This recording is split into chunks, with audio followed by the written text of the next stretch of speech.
Hey y'all. Today we're going to take a look at properties of logarithms. So up until this point, we know about things exponential. We know that logarithm is the inverse of an exponential. We know about their graphs, transformations, how to solve equations. Today we're going to take a look at three properties of logarithms, and then we're going to use these three properties to help us solve equations. So by all means, if you need to pause the video to write these three properties down, I think that is a wonderful idea. So the ones with the stars by them are the three properties. We have the product property of logarithms, the quotient property of logarithms, and then we also have the power property of logarithms. So we're going to be using those three properties to help us solve equations. So let me go through and just add a little bit more guidance to it. So hopefully by now you've paused it so you can copy all this and then listen to me explain. So for all positive numbers a, b, and x, where x is not equal to 1, then the following is true. So log base x of ab is equal to log base x of a plus log base x of b. So all that means is if you start out with multiple logarithms and you're adding those two logarithms together, you can condense it and shorten it using multiplication. So I have an example down here. Sometimes it's a little easier to see with numbers. So log base 2 of 35 is the same as log base 2 of 5 plus log base 2 of 7. So we're going to be starting off with multiple logarithms. Notice I can take these two logarithms, combine them into one logarithm using multiplication. So the first rule, I'm going to put it in kind of quotations. I'm going to say addition goes with multiplication. So addition goes with multiplication. Now, I put it in quotes because we know addition pairs with subtraction, multiplication pairs with division. But when we're dealing with logarithms, just something to help us out, keep track of our properties, addition can be condensed using multiplication because 5 times 7 is 35. Next, we got the quotient property of logarithms.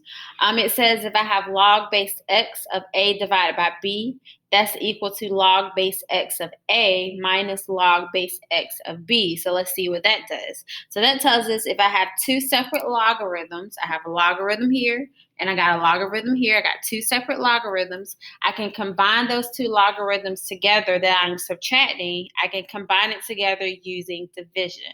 So this rule, quote unquote, I'm going to put it in quotation. I'm going to say subtraction goes with division. So if we look at our numerical example that I have here, log base 3 of 10 minus log base 3 of 5. Notice we had two separate logarithms over a subtraction. I was able to combine those two together using division, and now I only have one logarithm. And of course, we can do 10 divided by 5 and get 2. I just left it at 10 and 5 so that you can see we were subtracting, and the rule says I can combine it together using division.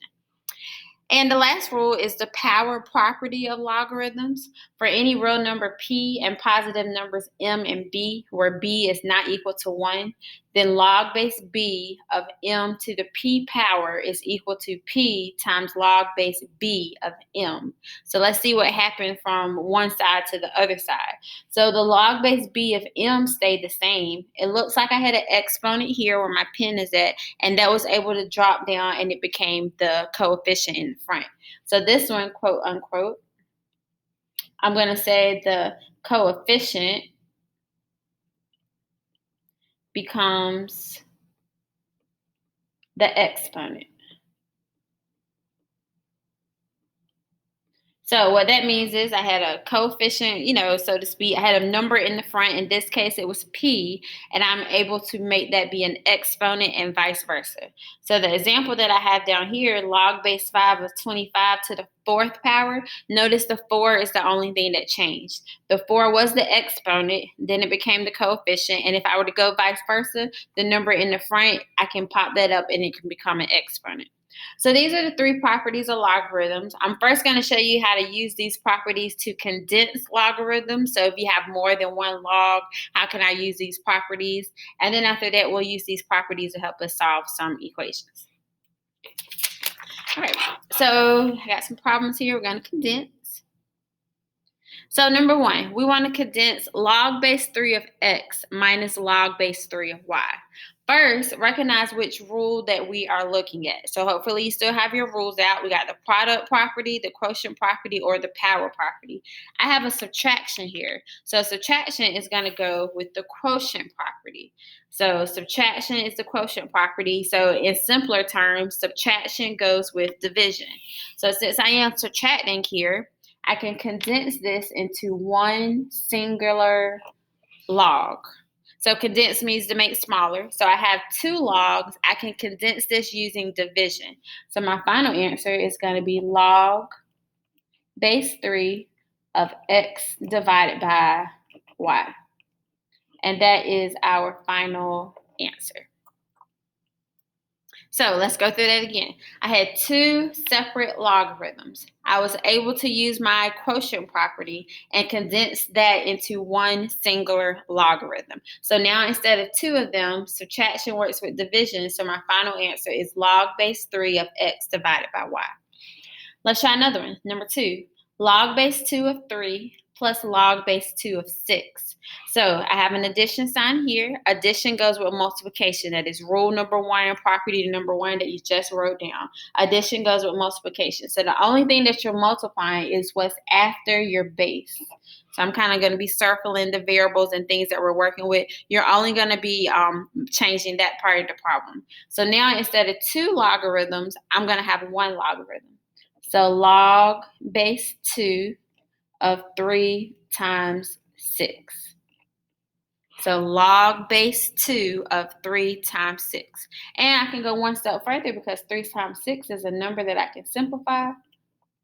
It gives us 18. So this is our final answer. So log base 2 of 3 plus log base 2 of 6 has been condensed to log base 2 of 18. And I don't need these parentheses here now that I look back on them, but it's not going to hurt. It's not wrong if we have it.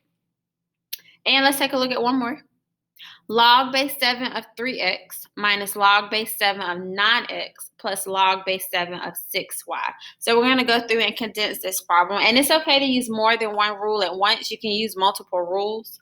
So log base 7 of 3x, let's work with these 2 first. So subtraction goes with division. So I'm going to be simplifying 3x and 9x. That's going to go over division. So instead of subtraction, I'm going to have one single log of 3x over 9x.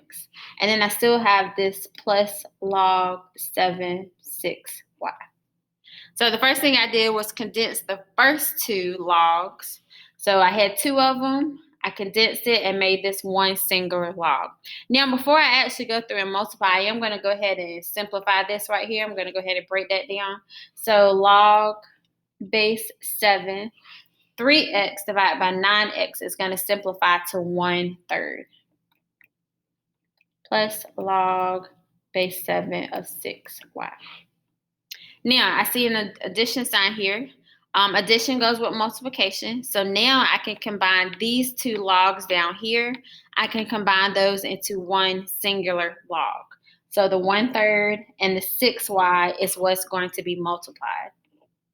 So that's going to give me log base 7 of 1/3 times 6y.